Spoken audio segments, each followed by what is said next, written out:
Scott Emerson, let's be honest. They say this is arguably the best playing surface in all of baseball. Yeah, 100%. You look at this field, the ground balls are true.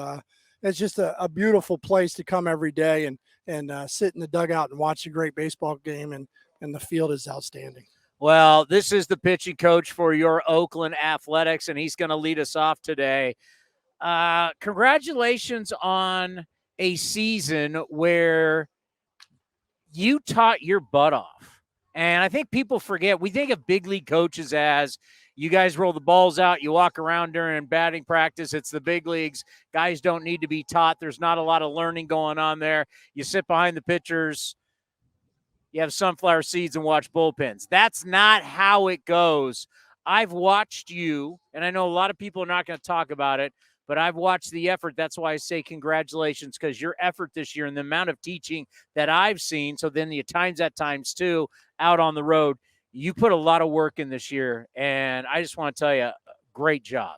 Well, I appreciate it. It's the guys are working their butts off, and I got a lot of support around the organization from our analysts and the front office that pretty much gives me the freedom to try to get these guys better each and every day.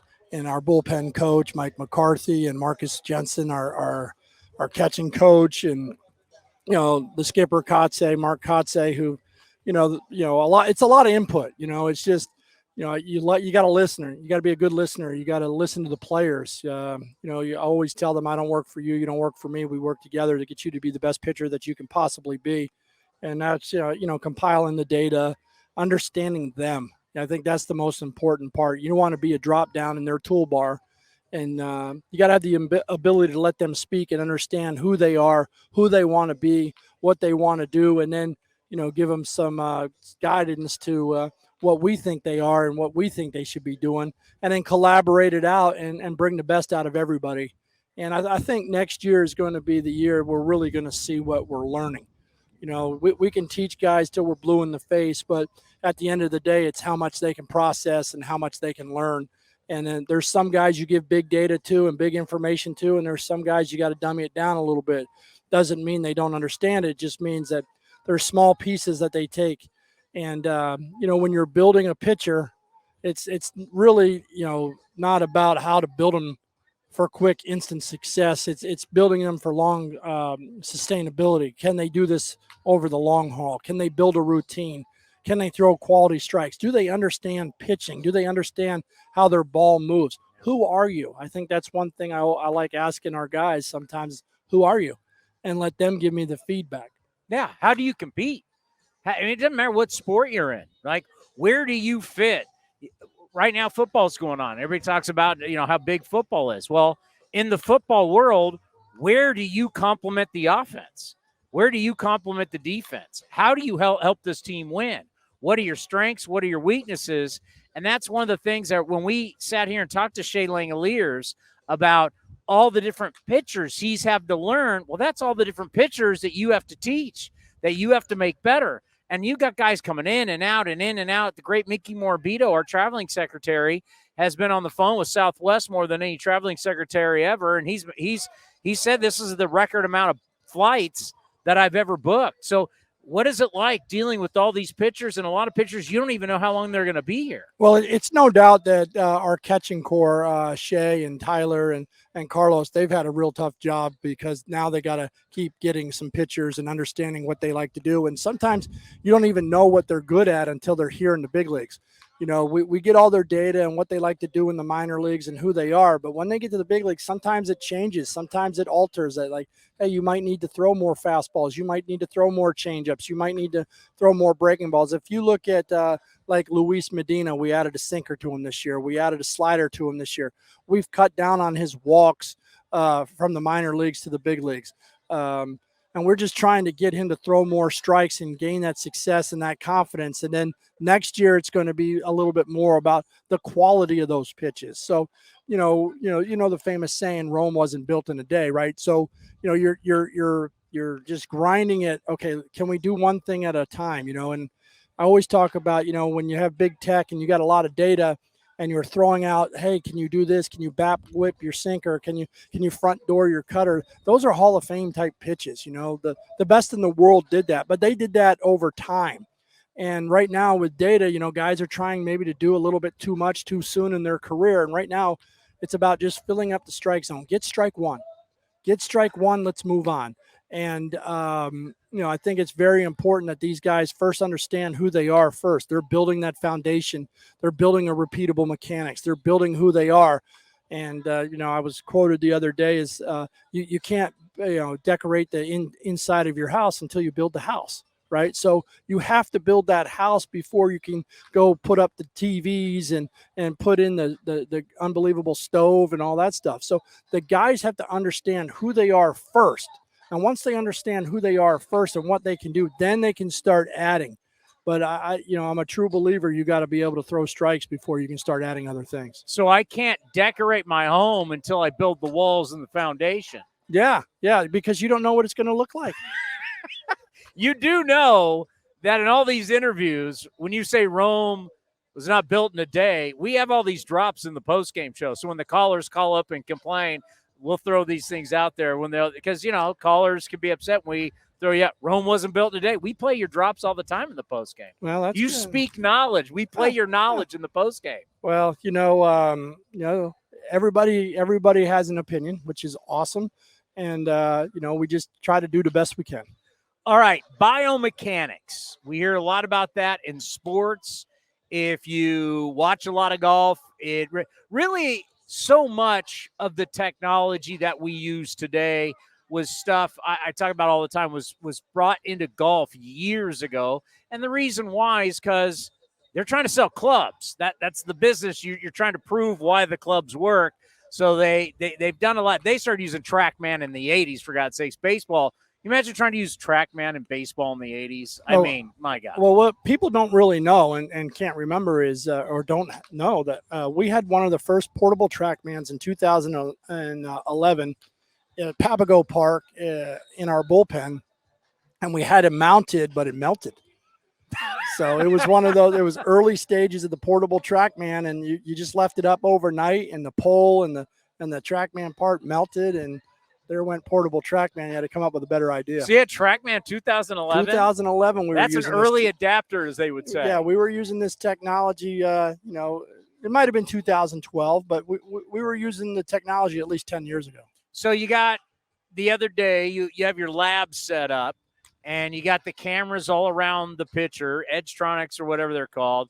And, we've talked about Rapsodos, we talked about Hawkeye, all these different stuff. But now, forget metrics. We're looking at how the body moves. And we look at it from all different angles. And everybody's body's tall, short, right, left. Everybody's body moves differently. And now the key is to find out for each player the body movement that helps throw them the ball the best. That's the new science we're in. We're not looking at sabermetric stuff anymore. So much of it's biomechanics, if you can kind of talk us through that. Well, I think biomechanics too much has become a part of cookie cutting. I think when you think of biomechanics, too many people think of this is exactly how you have to do it. Where, in my opinion, biomechanics is this is how you do it. This is how we can help you do it efficiently or better. Everything works, per se from the ground up, shoulder to hip separation. Your pelvis is going to rotate, then your trunk's going to rotate, and then your elbow's going to go out, and then you're going to have internal rotation of your shoulder to throw the ball forward. So those are the four major sequences to your pitching mechanics. Now, how fast does your pelvis move? How fast does your trunk move? How fast does your arm move? Those are other things that are measured as well. Then you have what's called motor preferences. And I've been big into studying motor preferences over the last 4 years. There's horizontal and vertical athletes. If you're trying to get a guy who's a vertical athlete to stay in the ground longer, you're doing him a disservice, right? He works for more what we call bounce from the top to the bottom. But, in today's world, we're only talking about one way, and that's from the ground up. That's not necessarily the case if you're looking at somebody's motor preference. And believe me, this stuff is going to pop out and be way better information over the next 4 years than ever before. And there's some great people out there that our motor preference experts, and that I've been learning from, that understand that not everybody is a drop and drive type pitcher, that there are guys that are tall and fall. Everybody has their own style. Yes, we're going to use the ground, but how do we use the ground? And what I mean by the aerial guys, they're called terrestrials and aerials. Terrestrials are guys that use the ground more. They're more rotated guys. And aerial guys are more vertical athletes. They're more up and down. They might have more of a jump out or a push, but they depend more on snap, top to bottom, rather than lower half. So, everybody's going to have shoulder to hip separation. Some guys are going to have greater shoulder to hip separation than others. Some are going to move it faster than others and sequence it better than others. And some guys are going to have what we call snap. And a lot of it depends on your thoracic spine, whether you're a high mobility mover or you're a low mobility mover in your thoracic spine. Yeah. So, you can't have one guy who's supposed to be tall and fall, a tall guy. Look, I'm 6'6". I live up. I see the strike zone way down. A 6-foot pitcher is more on plane with the strike zone. He's going to be flattened out more. He's going to see the strike zone a little bit lower. He's probably going to be more terrestrial, where I'm guaranteed an aerial guy. I'm working more top to bottom. I'm depending on my spine and my snap and my finish more than my shoulder to hip separation. So, no one's really talking about this right now, but in Europe and sports, and especially soccer in Europe, most teams have a motor preference expert that helps you identify what profile you are.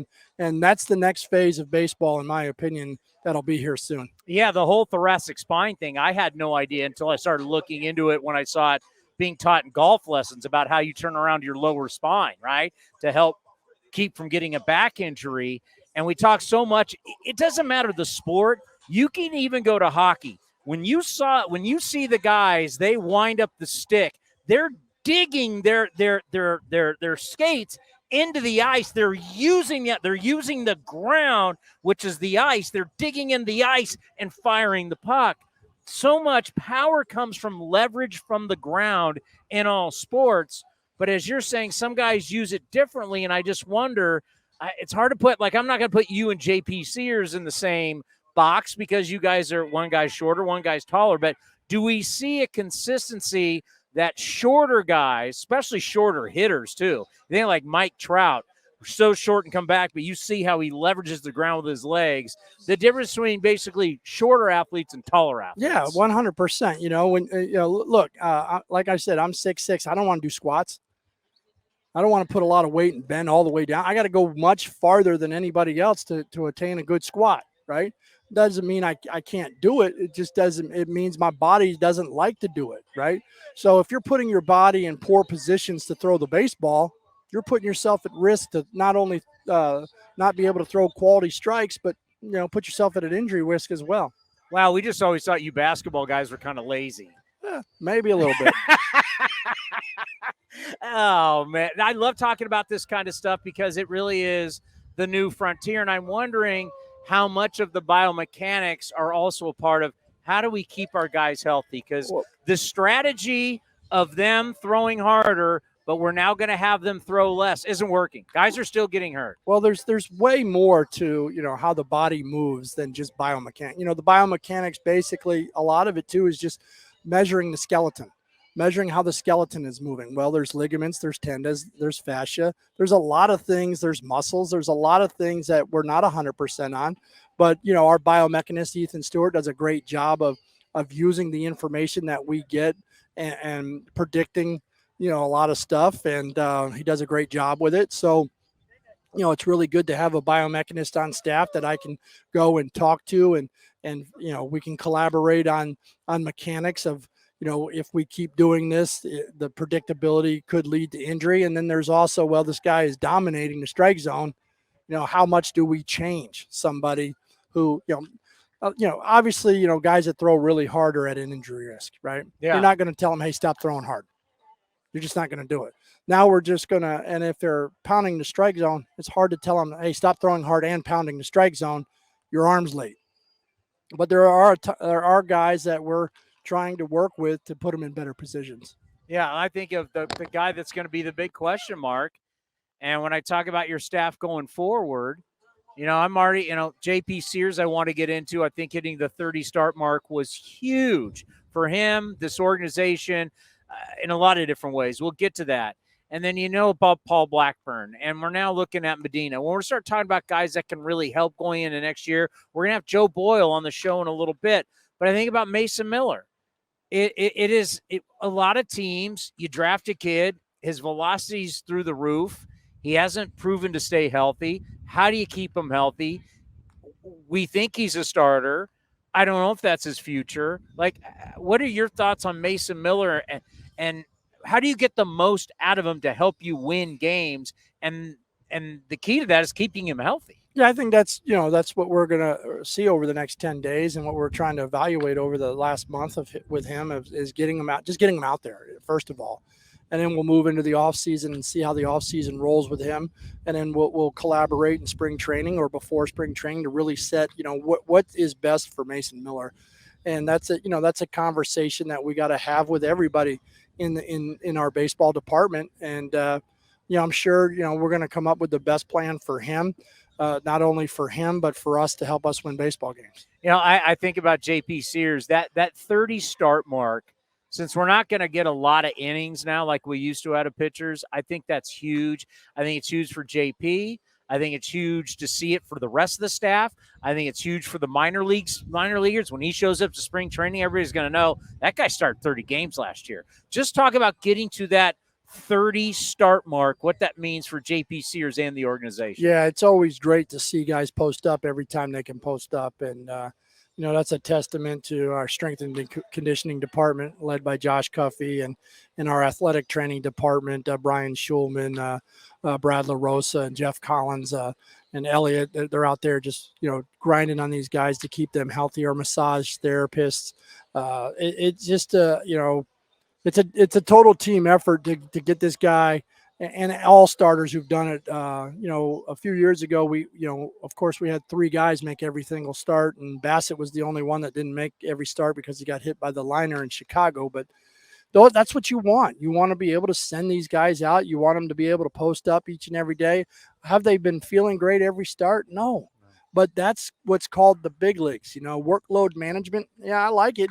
I understand it. And, we know what it is. But being a big leaguer is being a guy that can post up every 5 days and start. Yes. And being a big leaguer is having relievers being able to be ready to pitch as often as possible. That's my definition. This guy's big league. He takes the ball when needed. And that's what you want. All right, let's end on this. I know you got to get out of here. What will you say to everybody? This is the last time we're going to talk to you before the end of the season, which, by the way, I want it on record. You said before the start of the show, you love the baseball playoffs. We do shows during the baseball playoffs, Monday, Wednesday, Friday. You would like to be on a lot of those shows just to break down what's going on in the playoffs. I said I'd come on with you, Tony. Yes. We have it on. We have it on audio. We have it on video. We're going to get you on a contract on that. All right. Sounds good. What will you say? What's the message that you tell the guys heading into this offseason? Well, next year we're expected to win. We want to go out there and win. The training wheels are off. The excuses are off. The rookie status is off. And, we want to come in and expect who you are. That's what I really want to know from these guys next year is when they show up to spring training and we start the next season, here we go. This is what this guy does for us. This is what exactly he gives us. This is who he is. And I think it's important that they know who they are and we know who they are and they know who they are. You go out there and JP Sears is expected to make his starts. JP Sears is going to be expected to get us into the 6th inning. JP, keep the game close. And that's kind of what you want from everybody. You want to know what you're getting when they take the mound. Well, we got to thank you on a lot of fronts because I don't think there is a pitching coach that's on every single series that we have you on A's Total Access, brought to you by Chevron, our pregame show. I love the rotation. As much as I always love the Bob Guerin show every day, I think it's better that we have the manager, the pitching coach, the hitting coach, so we really get an idea of what's going on with the big league club on all facets, what you've done for us here on A's Cast Live. You give us more time and more knowledge than any pitching coach in all of Major League Baseball. We may be hearing some podcasts that you've been coming on, but you're very open about what's going on and what you guys are working on. We can't thank you enough for what you give us.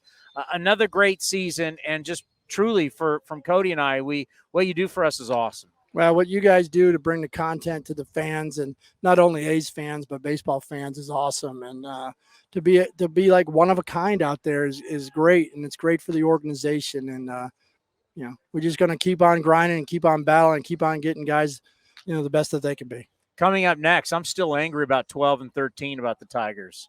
Yeah, I haven't let it go yet. Yeah. Is this like a revenge series? Can we call this a revenge series? Yeah, let's do it. Bring back Verlander and Scherzer and Price and Porcello. We need Steven Vogt for that base hit, right? Yeah. How about Coco? Coco Crisp. Yeah. How about Balfour Rage? Victor Martinez to get back into it. Oh yeah, that was a good one. Huh? That was some good times. Yeah.